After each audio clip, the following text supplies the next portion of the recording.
Frairen had never seen a classroom before. That was the first problem. The second was that the classroom was floating 20 kilometers above the surface of Nimbus 6, a low-gravity exoplanet where even sneezing could send you into a slow spin. And the third problem was Miss Rimiki. She was not a problem in the usual sense. She had a kind smile, efficient voice, and moved with such sharp precision that it made the lights flicker in admiration. She was the finest instructor the Galactic Coalition had to offer. Unfortunately, she was also a 4-foot-tall, owl-like avian being with eyes the size of dessert plates and a relentless intolerance for nonsense. Frairen was nonsense incarnate. The tall, blue-skinned warrior from the ice world of Garuan 5 was, technically, a political goodwill student. More precisely, he was the prize sent by the High Council of Garuan to prove that their culture was ready for integration into the coalition. They had sent their strongest, their smartest, their most honorable champion, Frairen. Unfortunately, no one had clarified that honor and academic success were two very different currencies in a classroom. "Mr. Frairen," Miss Rimiki chirped, eyes narrowing as she perched atop her magnetic hover platform, wings twitching. "Your essay on gravitational vector manipulation contains exactly 3 sentences, one of which is, 'I punch gravity until it stops being a problem.'" Frairen beamed with pride. "Yes, instructor. I find this to be an effective strategy." There was a pause in the room, followed by a low snicker from a jelly-like creature with 13 eyes slouched beside him. Frairen turned slowly to glare at the snickering blob. "Vibe," Frairen said. "Do you require correction?" No, please," Vibe burbled, sliding under his desk. "Don't punch gravity again. The last time you did, we lost a microscope." The classroom shuddered slightly, as if remembering the incident. Miss Rimiki made a soft cooing sound.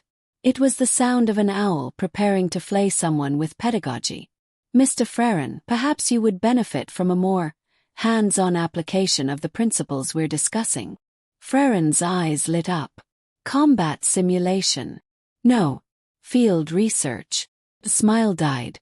2 hours later, Frairen found himself in a bulky, glittering containment suit, floating through a biodome filled with anti-grav spores and passive-aggressive plant life. The mission was simple. Collect samples, avoid disturbing the ecosystem, and above all, don't touch the reversiflora. Which, of course, was the first thing Frairen touched. "Is this the reversiflora?" he asked, holding a wiggling, inverted leaf by the stem. Miss Rimiki's voice buzzed through his comms. "That is precisely the reversiflora. Release it immediately." It was too late. The plant vibrated, blinked its bioluminescent core, and released a puff of spores. Gravity inverted. Not metaphorically. Literally. The entire dome flipped its gravity polarity. Frairen shot upward, bounced off the dome ceiling, and crashed into a confused flock of levitating mantis beetles. His sampling kit exploded in a shower of tools and broken vials. "Ow!" he muttered.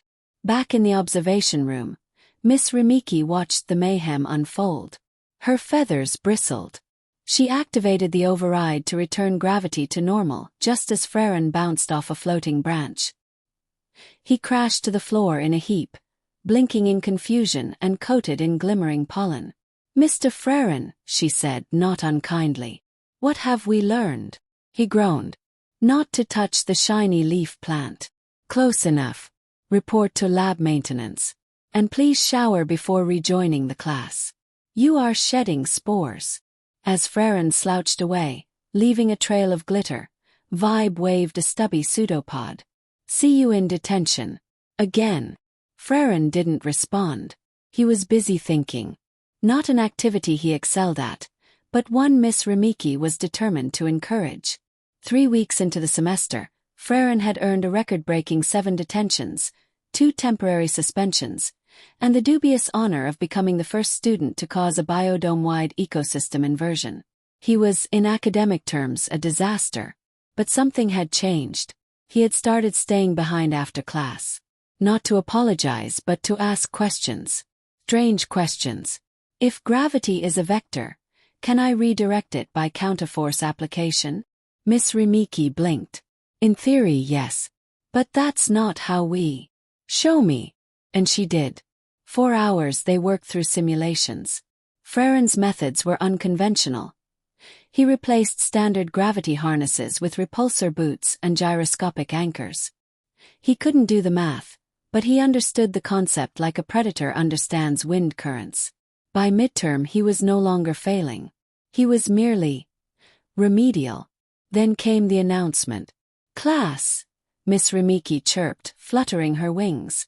You've all been entered into the Inter-Academy Xenoscience Showcase. Each team must present a functioning prototype based on this semester's curriculum. A collective groan echoed through the room. Participation is mandatory. Mr. Frairen, you will work with Mr. Vibe.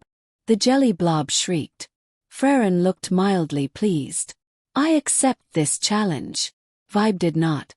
The weeks that followed were a chaotic blend of physics, slapstick, and argument. Frairen wanted to build an anti-grav slingshot. Vibe wanted to build a musical fungus display. They compromised. What emerged from their efforts was neither slingshot nor fungus, but something far stranger. A kinetic gravity amplifier that used rhythmic sound waves to adjust localized gravity fields. It wobbled, buzzed, it occasionally sang opera. And it worked.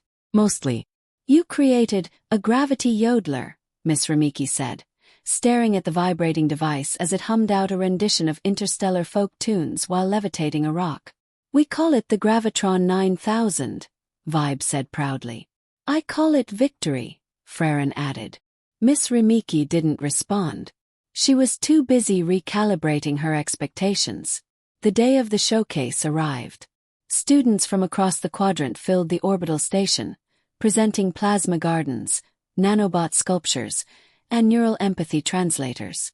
Frairen and Vibe's exhibit sat between a sentient music box and a floating brain in a jar. When the judges arrived, the Gravitron 9000 wobbled uncertainly. Frairen cleared his throat. This device adjusts gravity through sonic resonance. Observe. Clap. A deep bass note echoed through the room. The rock levitated. Vibe added a harmony, and the rock rotated. One judge leaned in. How stable is it? Frairen shrugged. Define stable. That was when the Gravitron hit an unexpected pitch. The rock shot into the ceiling. The judges ducked. Miss Rimiki sighed. But the rock gently floated back down. The head judge turned, clearly amused. Unorthodox. Dangerous. Brilliant. Frairen grinned. Thank you. Miss Rimiki allowed herself the smallest smile. For the first time, Frairen was more than a problem. He was a possibility. And possibilities, Miss Rimiki thought, were the beginning of greatness. As the judges moved on, Frairen turned to Vibe. Next time we make it sing heavy metal. Vibe burbled with delight. Only if we survive this one first. They probably wouldn't. But they'd have fun trying. The Gravitron 9000 exploded. It didn't explode in the dangerous, fiery way that would have sent half the orbital station into emergency lockdown. No, it exploded in the other way, violently ejecting gravity waves that caused nearby exhibits to float, spin, and in one case, perform a slow-motion interpretive dance. A judge's clipboard spiraled majestically across the room like a paper swan set free. Frairen blinked. Vibe screamed. Miss Rimiki sighed so hard the lights dimmed. It wasn't the first time their invention had misbehaved, but this was the first time it had done so in front of 12 dignitaries, 5 coalition engineers, and the Chancellor of Inter-Academic Affairs. Contain the field. Miss Rimiki squawked over the station-wide comms. I am the field. Frairen shouted, slamming his fists into the ground to anchor himself. That, unfortunately, made things worse. The shockwave bounced off the floor, intensified by the Gravitron's harmonic core, and launched a tray of snacks into orbit. Tiny cheese cubes and toothpicks spun like weaponized appetizers. Vibe grabbed the device and crooned a low, desperate note. The Gravitron let out a mechanical sob and powered down. Everything crashed. The judges groaned, limbs tangled. A student nearby was muttering something about suing for emotional turbulence. Frairen stood amidst the chaos like a puzzled statue, covered in dip. Miss Rimiki flapped down beside him, feathers frazzled, eyes intense. "You will fix this," she hissed. "Yes, instructor. Tomorrow." Frairen saluted, scattering bits of olive. But it wasn't that simple. The explosion triggered a formal inquiry. Apparently, the gravitron's gravity distortion had affected nearby ship traffic. Nothing catastrophic. Just one freighter forced to do a pirouette near a fueling station. Still, the coalition wasn't thrilled. Frairen and Vibe were grounded. Not suspended, but placed under what Miss Rimiki called constructive captivity. They were confined to Lab 7, forbidden from activating the gravitron without adult supervision and 3 signed waivers. "You'll need to refine your calibration protocols," Miss Rimiki instructed, dropping a stack of technical manuals that could crush a small hovercar. "And Vibe, no more musical embellishments. Operatic gravity is not stable." Vibe gurgled, deflated. "But it harmonizes with the mid-frequency pulses." "No." Frairen raised a hand. "Can I punch it?" Miss Rimiki stared. "No. Absolutely not. Punching is not engineering." Yet. What followed were 2 weeks of infuriating, mind-numbing adjustments. Vibe fine-tuned the waveform emitters. Frairen reinforced the kinetic dampeners with carbon-woven nanobracers. They argued constantly. Vibe wanted elegance. Frairen wanted power. Eventually they met in the middle. Functional chaos. Their breakthrough came one rainy orbital cycle. Rain didn't make sense in space, but the orbital station simulated whether to keep the students from going stir-crazy. It wasn't helping. Frairen had an idea. "What if we don't fight the gravitational surges?" he said, leaning over the schematic. "What if we ride them?" Vibe squinted. "Like a surfer." "Yes. We sink the emissions to environmental feedback instead of resisting them." "That's actually brilliant." They got to work. Vibe sang into the calibrators, embedding acoustic cues. Frairen built a flexible Euroframe that shifted with motion instead of bracing against it. They turned the gravitron into a reactive system, one that adapted to its surroundings instead of bulldozing them. Still yodeled. But now it yodeled smart. Miss Rimiki inspected their final build with the wary look of someone about to pet a rattlesnake. "If this works," she said, "you may be invited to present at the Coalition Symposium on Adaptive Technologies." "And if it doesn't?" Frairen asked. "You'll be cleaning algae filters on the lower decks for the rest of the term." "High stakes. I like it," Vibe whimpered. The test was scheduled in Simulation Dome 3, a full environment testing chamber equipped with dynamic terrain, variable gravity, and safety protocols that hadn't been used since someone tried to build a sentient jetpack. Frairen stood at the platform in his reinforced boots. Vibe hovered beside the Gravitron 9000 Mk2. His stubby pseudopods trembling. "Ready?" Frairen asked. "No," Vibe said. "Great." Miss Rimiki stood behind the blast shield. "Begin," she announced. The Gravitron hummed. Frairen tapped his foot in rhythm. Vibe crooned softly. The dome's gravity shifted in waves. First a gentle upward tug, then a sideways lurch. The rock platform floated. Frairen balanced, adjusted, rode the wave. Bite. Drop. He flipped in midair, landed on a rotating disc, and yodeled back at the machine. It responded with a triumphant chord. The room went wild. Not literally, but the gravity ripples became sharp, complex, like a symphony of invisible tides. Frairen danced through them, guided by instinct and a growing grin. "Frairen, you're harmonizing," Vibe shouted. "I have no idea what that means." "You're doing it anyway." Miss Rimiki leaned forward.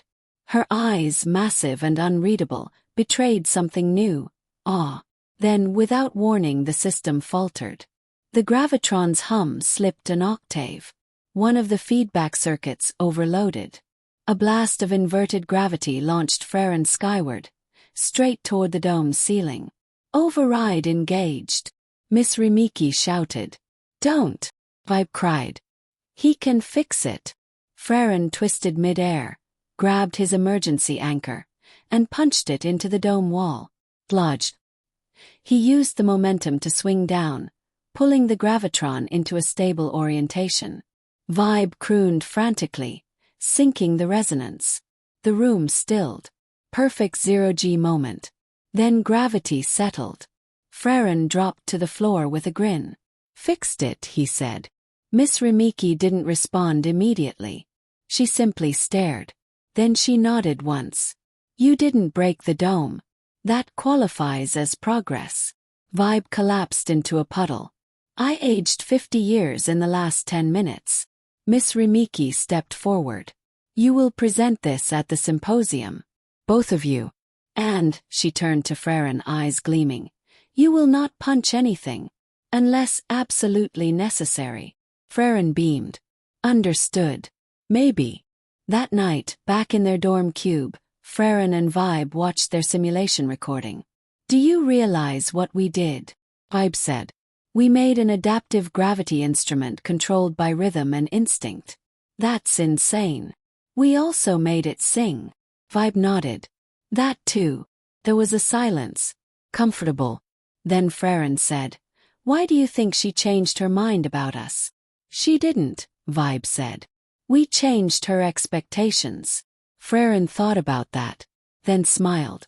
Well, let's make sure we surprise her again. He turned back to the schematic, already tweaking the next upgrade. The gravitron purred softly in the corner, waiting for its next chance to defy gravity and expectations. And somewhere deep in the dome, a piece of cheese still floated quietly in a forgotten pocket of inverted space, proof that even chaos could leave its mark. Absolutely not, the Admiral barked, slamming a talon onto the console. You are not bringing that thing to the symposium main stage. Frairen blinked. But it sings. Exactly. The Coalition Symposium on Adaptive Technologies was being held aboard the Aurelius Ascendant, a mobile diplomatic vessel the size of a small moon. It wasn't just a science fair. It was the pinnacle of interspecies academic achievement, attended by ambassadors, scientists, military brass, and a contingent of extremely judgmental robots. And the Gravitron 9000 Mk2 was now considered a potential security risk. Miss Rimiki stood her ground. Literally. She had magnetized her talons to the floor to avoid being blown away in case of another accidental gravity inversion. Admiral Trass, she said, cool and collected. The device has undergone 3 successful simulation runs, 2 real environment tests, and a peer review from the Xenodynamic Institute of Thoril Prime. Frairen added. Also, it hasn't exploded in days. Vibe peeked from behind him. Almost a full week. The Admiral glared. You expect me to risk this vessel on a project pioneered by a Garuan brute and a singing gelatin? Frairen's jaw tightened. Vibe whimpered. Miss Rimiki didn't flinch. I expect you to recognize innovation when it stares you in the face and sings at you in harmonic frequency. Then the Admiral sighed. Fine. You get 1 shot. 1 demonstration. You fail, you're off my ship. Frairen nodded. We won't fail. He didn't sound entirely sure. The day of the presentation arrived with all the quiet tension of a pending spacequake. The main auditorium was a dome of glass and alloy, overlooking a sun-drenched nebula. Every seat was filled with observers, some humanoid, some gaseous, all skeptical. Frairen paced backstage. He was wearing the Coalition's standard presentation attire, a dull gray jumpsuit with anti-static trim and deeply uncomfortable seams. This outfit is a crime, he muttered. You're a crime, Vibe said, his usual stress response. Miss Rimiki floated above them both. Focus. This is not a brawl. Sabale. Controlled, precise. No punching. Frairen groaned. 1 punch. If something catches fire. She hesitated. 1. If. The stage lights turned green. They were on. Frairen stepped forward, gravitron in tow. Vibe perched nervously beside it. He cleared his throat. Esteemed delegates, he began. We present the Gravitron 9000 Mk2, a reactive gravity manipulation system controlled by synchronized motion and harmonic resonance. Vibe added, "Also, it sings." There were snickers. One delegate rolled their eyes. 8 of them, actually. Frairen activated the system. The gravitron purred. The stage floor rippled. A small stone hovered, then danced. Frairen moved. Graceful, deliberate. Etap stomped, spun. The gravitron responded with rippling fields of altered gravity, each step shifting the environment subtly but beautifully. Vibe joined in with a low hum. The device emitted a series of perfectly timed pulses, shifting a floating ring through an elegant aerial loop. The crowd leaned in. Until the sabotage triggered. Someone had tampered with the auxiliary feedback array. A spike in harmonic input destabilized the control loop. The gravitron howled, and a gravity burst exploded across the room. Chairs flew. Delegates floated. Panic surged. Miss Rimiki sprang into action from the control booth, attempting an emergency shutdown, but the override system had been locked out. Someone had planned this. "Frairen," she called. "Manual control only." Frairen didn't hesitate. He ripped open the housing panel, pulling out the Euro core. Sparks flew. Vibe, harmonic sync. Now. Vibe began a complex rhythm, low, focused tones guiding the chaotic pulses into a pattern. Frairen shifted into movement, his body becoming the stabilizer. Every motion recalibrated the gravitational field, narrowing the range, rebalancing the spin. Miss Rimiki worked from the booth, identifying the corrupt data line. She rerouted input through a secondary port. The system flickered, then steadied. The auditorium stabilized. Delegates landed in their seats, dazed but unharmed. A polite golf clap from a crystalline lifeform started. The spread, uncertain but growing. Frairen collapsed to his knees, gasping. Vibe slumped into a puddle. Miss Rimiki flew down, eyes blazing. Who did it? Security footage quickly revealed the culprit, a rival student from the Alvarin Institute, humiliated by Frairen's earlier showcase. He'd snuck in a feedback loop to destabilize the system, betting on failure. He was escorted out by 2 robots and a floating jellyfish lawyer. The Admiral marched down to the stage, jaw clenched. Frairen stood, ready to be thrown into a wormhole. Instead, the Admiral offered a talon. "Your machine could be dangerous," he said. "But so is progress. You held your ground." Frairen shook the talon. "Thank you, sir." Miss Rimiki nodded with rare approval. Innovation requires risk. This is the price of boldness. Later, in their quarters, Frairen stared at the rebuilt core, rotating it slowly in his palm. "They tried to ruin us." "They did," Vibe said. "But we adapted." Frairen looked at him. "You know, this thing we built, it's not just a project. It's a weapon, tool, a performance. It's a reflection of US," Vibe said. "Unpredictable, weird, effective." Frairen grinned. "Let's make it better." He placed the core back on the table. "Something tells me we'll need it soon." He wasn't wrong. Because far above the Aurelius Ascendant, beyond the sanctioned star lanes, an unidentified vessel was watching, recording, calculating. They'd seen what the gravitron could do, and they wanted it. The unidentified vessel breached Coalition space 4 days after the symposium. It didn't announce itself, didn't hail, didn't fire. It simply arrived, massive, silent, and shaped like a jagged crescent of obsidian metal.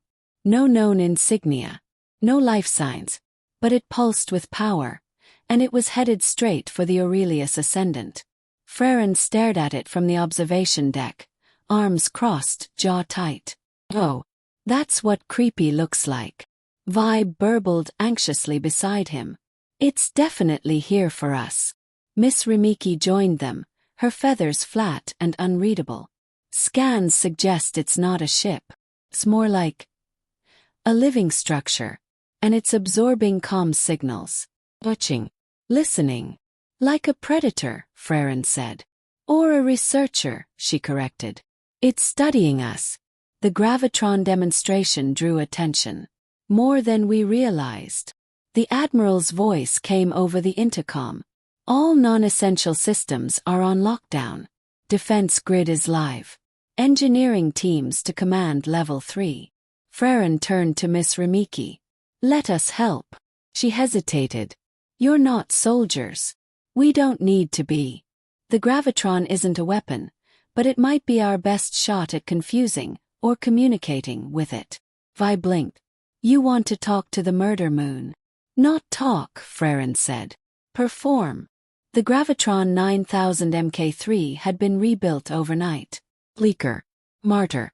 Tuned to emit both harmonic frequencies and localized gravity pulses that mimicked natural planetary rhythms. Frairen and Vibe stood at the center of the docking bay as the crescent vessel loomed outside. Its surface shifted, black panels flowing like liquid armor. Miss Rimiki oversaw the preparations from the platform above. You'll be projecting into its field, she warned. If it responds with aggression, you run. Immediately. Frairen nodded. If it responds at all, that's a win. The bay doors opened. Vacuum whooshed, stabilized by containment fields.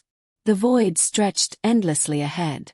And the vessel hovered like a question made of nightmares. Frairen activated the gravitron. The device began to hum. He moved slowly, deliberately. Each step sent out a pulse like sonar but with gravity. Vibe harmonized, syncing the waveforms. Together they built a rhythm. Strong, clean, elegant. Not a challenge. An invitation. The alien ship stirred. A glow pulsed across its surface in response. Slow at first, then faster. Frairen spun, leapt, yodeled. The gravitron translated every motion into gravitational art, ripples of spacetime folding like waves. The vessel pulsed again. Beam. Light surrounded them, not destructive but enveloping. Kenning. Understanding. Frairen stood still. We're not a threat. The beam intensified. Miss Rimiki tensed. Then the light changed. The alien vessel began to mimic the pulses. One for one. Perfect echo. Dance. Gasps erupted from the command deck. The ship wasn't attacking. It was learning. Communicating through rhythm. A gravity language. Frairen stepped forward, performed a complex sequence. The ship responded with a spiral wave. Vibe adjusted harmonics, feeding it patterns of increasing complexity. The gravitron sang, and the ship sang back. A loop formed a harmonic link. Miss Rimiki whispered into her calm, "It's intelligent. And it came to understand what we built." For one perfect moment, human, jelly, owl, and alien creation stood in silent resonance. Then, just as suddenly as it had arrived, the vessel retracted its beam, dimmed its lights, and turned away. It left without a word. But not without a message. Frairen knelt beside the gravitron, hand resting on its warm casing. It learned from us. Miss Rimiki descended beside them. And chose not to destroy us. That's more than diplomacy. That's connection. Vibe wobbled, still humming faintly. I think we just made first contact. With a dance battle. The next cycle, the gravitron was moved into secured research. Frairen and Vibe were granted honorary innovation medals. Miss Rimiki was offered a place on the Coalition Scientific Council. She declined. I have students, she said. And one of them still thinks punching is a scientific method. Back in class, Frairen now sat in the front row. Vibe had become his lab partner full-time. Together, they were designing a portable gravitron variant. Less singing, more stability. One morning, Miss Rimiki entered to find the students debating whether gravity could be shaped into an art form. Frairen raised a hand. Gravity isn't just a force, he said. It's a rhythm. We were so focused on control, we forgot that the universe responds best when you're willing to listen to it.